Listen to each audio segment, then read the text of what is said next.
வாழ்க வளமுடன். நீங்களும் உங்கள் அன்பு குடும்பமும் வாழ்க வளமுடன். கதைகள் பகுதியில் பெரிய திரு பாலகுமாரன் அவர்கள் எழுதிய பெரிய புராண கதைகள். கதையின் தலைப்பு இளையான்குடி மாறநாயனார். மழை வலுத்து பெய்தது. வீட்டுக்கூரையை சாய்த்து விடுவது போல் தாக்கிற்று. முற்றத்திலும் வாசலிலும் நீர் பெருக்கெடுத்தது. முற்றத்து நீர் வாசலுக்கு போக ஒட்டாது எல்லா பக்கமும் நீர் தேங்கி நின்றது.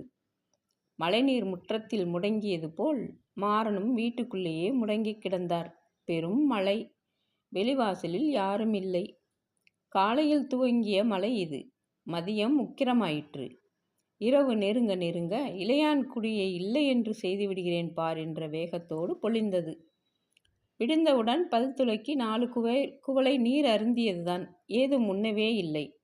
மாறன் குனிந்து தன் வயிறு பார்த்தாள். குறைந்து கிடந்தது.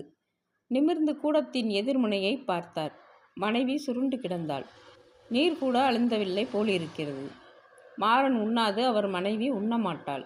சிவனடியார் எவரும் உண்ணாது, மாறன் உண்ணமாட்டார். இன்று சிவனடியார் எவரும் உணவுக்கு வரவில்லை. வந்தாலும் உணவில்லை.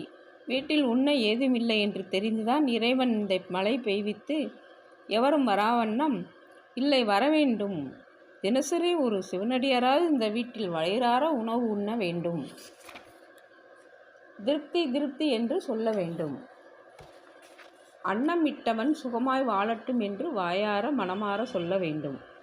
பசியோடு வந்த ஒரு மனிதர் பதமாய் செய்வித்த உணவை பிசைந்து உண்டு விழுங்கி தொண்டைக்குழி ஆட தொந்தி நிறைய போதுமென்று கை நீட்டலில் பருக்கை சிதற இலை வலித்து கடைக்கவளம் சாப்பிட்ட பிறகு மெல்ல தாங்கி முற்றம் நடத்தி மனைவி கைக்கு நீர் வார்க்க கை கழுவி வாய்க்கொப்பளித்து சிறு ஏப்பம் விட்டு சிரித்து சிவோகம் என்று இறைவன் பெயர் சொல்ல வீடே நிறையும்.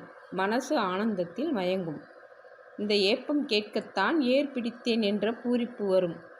ஆழ உழுது உரமடித்து நாற்று பறித்து பூவாய் நட்டு மடை மாற்றி எல்லா சென்னல் வயலிலும் நீர் தேங்க வைத்து காற்றிலாடும் கதிர் கண்டு களை பறித்து கதிர் சாய நீர் நிறுத்தி வற்ற வைத்து உவப்போடு கதிர் அறுத்து களம் கட்டி போரடித்து நெல் பிரித்து கூடைகளில் வார குதிர்களில் சேர்த்து கொஞ்சம் கொஞ்சமாய் புழுங்கி அவித்து